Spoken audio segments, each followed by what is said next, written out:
Okay, in this video I will be doing the grout on my powder room tile floor. I've already cleaned the excessive mortar that kind of got squished up between the cracks or the thin set, and I use that tool for that. Obviously not very exciting to watch. Some of the things I got are Mapei Ultra Care Grout Haze Cleaner. That's kind of optional. I got some shop towels. I got Mapei Caracolor S Grout. You can see the color of it there. It's just a sort of a generic gray, and this is a sanded grout with a polymer. The tile spacing I used is 1/8 of an inch. It's a 10-pound bag. I did get Mapei Grout Maximizer. It comes pre-mixed for the 10-pound bag, and it works with the Caracolor S sanded grout only. I'm not sure it does much that water doesn't do anyway, but I got it. It is kind of expensive. You could just use water, but I'm just giving this a try this time. So you can see I got the Caracolor S sanded grout with polymer. So it does work with that product. I did buy a bucket. I did buy a grout float, and I have a sponge. I have some gloves and stuff like that, but other than that, that's about it. So as for directions, I've already cleaned this floor about 3 times. So that's kind of already done. For the mixing of the product, again, I'm just using that Grout Maximizer, so you just throw the whole thing in and then throw this whole bag in, so nothing too special. Mix it, wait a little while, mix it again. Then you add the grout to the floor, wait 15 to 30 minutes, and then come in, wipe it down with the sponge, get new water, wipe it down with the sponge again, get new water, wipe it down with the cloth. So I'm not going to show all of this. Obviously, I'll put the Grout Maximizer in first, give it a shake, make sure it's stirred up. I'm doing this in my basement because obviously it's winter right now, so it's not ideal to be working outside. Before I dump the grout in, you can see that I'm wearing a dust mask because obviously cement dust isn't something that you want to breathe in. So I'll be using just a regular drill with the mixing tool, and I will mix it up for the prescribed time, which is about 5 minutes. And I do have a stopwatch. That's what it looks like on the inside when you start mixing it. And then I won't film me waiting. So I've done the required wait time, and then I'm going to mix it one more time for the second mix. So once it's all mixed, I'll bring it upstairs and I'll use the grout float to just push the grout into the cracks, as you can see here, and just get a whole bunch on and then work it back and forth so that it's firmly and completely embedded in all the spaces between the tiles. Pretty easy overall. I'm just doing 2 rows of tiles at a time just to make it easier for when I put the grout float at 45 degrees and sort of scrape off the excess grout.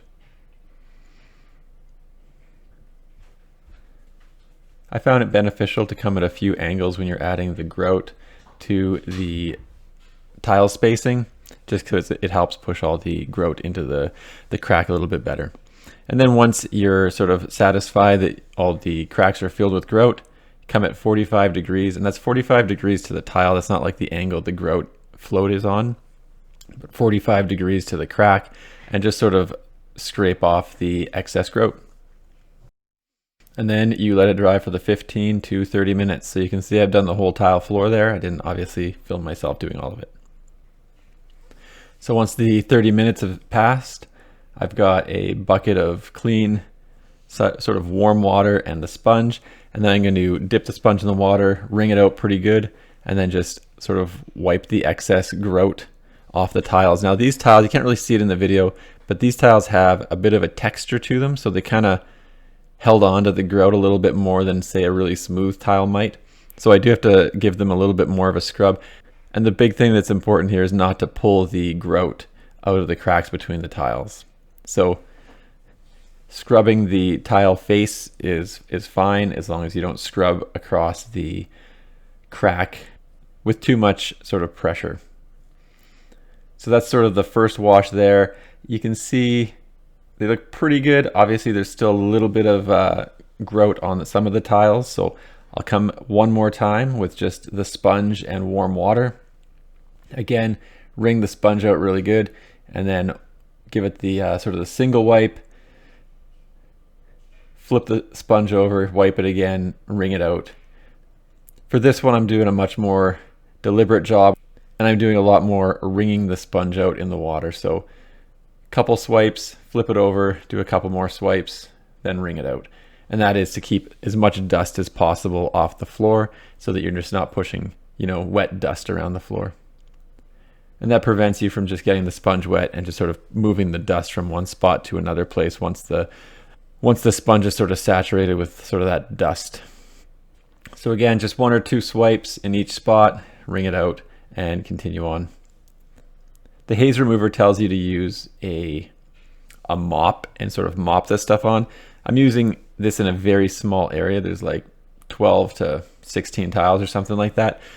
So all I'm doing is putting the haze remover on a shop towel, doing 2 or 3 tiles at a time, kind of buffing them out, letting it sit for a second, and then taking a dry piece of paper towel and sort of buffing it off. So definitely doing a wax on, wax off technique with this. Again, it's not how they recommend using it on the packaging, but I'm not going to get a separate mop to do like 12 tiles. I don't think that's of value.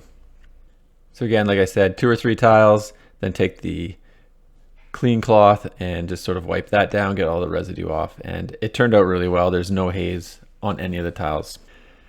And that's kind of what it looks like now that it's done. And obviously there's some discoloration in the grout because it's still a little bit damp in spots from the cleaning process. But after about 12 hours, that went away and all the grout lines sort of took on a uniform color. Anyway, overall, I found it a fairly easy job, although it did take a little bit of time because you have to do all that waiting and then all that cleaning. Thanks for watching my video. Don't forget to like and subscribe.